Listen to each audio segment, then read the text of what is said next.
Вітаю, ви дивитеся новини громад і далі докладніше про те, що відбулося у нашій області.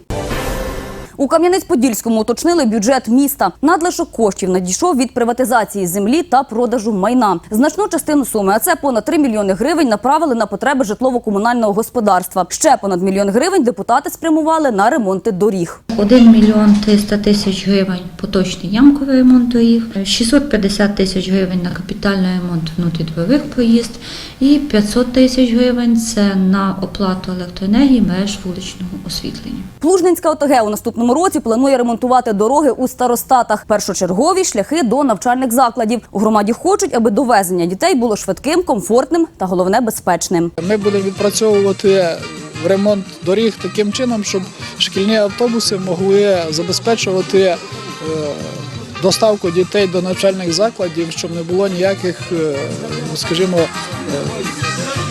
порушень правил дорожнього руху, ніякої ДТП на даних ділянках дороги. У Чемервецькій ОТГ продовжують забезпечувати людей питною водою. Цього разу будують водогін у селі Красноставці. Комунальники вже викопали траншею протяжністю понад 500 метрів. Нині ж з'єднують труби з водонапірною вежею. У Новокостянтинові, це Летичівська ОТГ, відкрили амбулаторію загальної практики сімейної медицини. Заклад обслуговує кілька тисяч пацієнтів. Все, що необхідне для надання їм первинної допомоги, в амбулаторії є. Створили умови і для сімейного лікаря. Для нього придбали службовий автомобіль та облаштували житло. Люди дуже задоволені амбулаторією. Кожен день я приймаю більше 20-30 чоловік. Приїжджає сімейний лікар з районної лікарні. Коли приїжджає лікар, в середу, четвер, коли є приймаємо по ту середу 73 чоловіки, сьогодні 65 чоловік. У Старосинявській ОТГ продовжуються прийоми сімейних лікарів. Роблять вони це на виїзді, аби охопити медичною допомогою усіх жителів громади. Вчергове медики влаштували огляди у 2 селах – Ілятка та Залісся. Перевірити власне здоров'я прийшло 38 дорослих та 12 дітей. На дому лікарі обстежили 5 осіб. Програма профілактичних оглядів у громаді триває. Красилівська ОТГ оновлює навчальні заклади. Цього разу ремонтують покрівлю 5-ї школи. Заклад має 3 поверхи, втім діти навчаються лише на 1-му та 2-му, адже 3-й протікає. Перекривати дах почали кілька днів тому. На це з державного бюджету передбачили близько 5 мільйонів гривень. Частка громади – 3%. Об'єми дуже великі, бо це одна з найбільших шкіл нашої громади. І замість такої плоскої покрівлі вже буде шатрова покрівля. І роботи дуже такі об'ємні.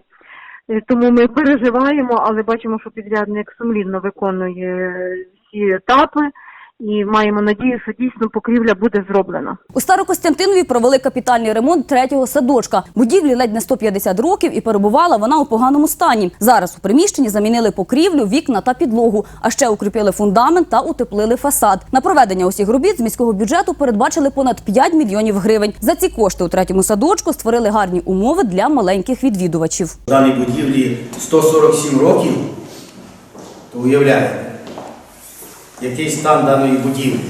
І перший раз, коли я прийшов сюди, обстежив повністю садочок, особливо підвальне приміщення, я побачив, що двутаври металеві є перержавівші. Зразу запросили проєктантів, інженерів для того, щоб обстежити, зробити експертну оцінку. Було прийнято рішення даний садочок поставити на капітальний ремонт або реконструкцію в цілому. У городку реставрують історично святі місця. Цього разу розпочали відновлювати джерело Святої Анни на в'їзді до серця громади. Наразі там тривають будівельні та оздоблювальні роботи. Почали ми просто з відновлення, частково воно було побудовано. Так, як ви бачите, воно має 6 граней. Місцеві мешканці в радянські часи його зміцнювали, але коли ми добули, дійсно історичні величезні каміння, обкладене це джерело води було і використовувалося. Певними зусиллями ми його зміцнили, дали металевий каркас, щоб воно довгий час витримало. Шепетівчанки стали чемпіонками області з черлідингу. За право вийти до всеукраїнського етапу боролися 6 команд. Тож, аби виграти, дівчатам довелося добре постаратися. Тепер вони представлятимуть Хмельниччину на Кубку України. Це були усі новини громад на сьогодні. Більше про життя околиць нашого краю розкажемо у наступних випусках.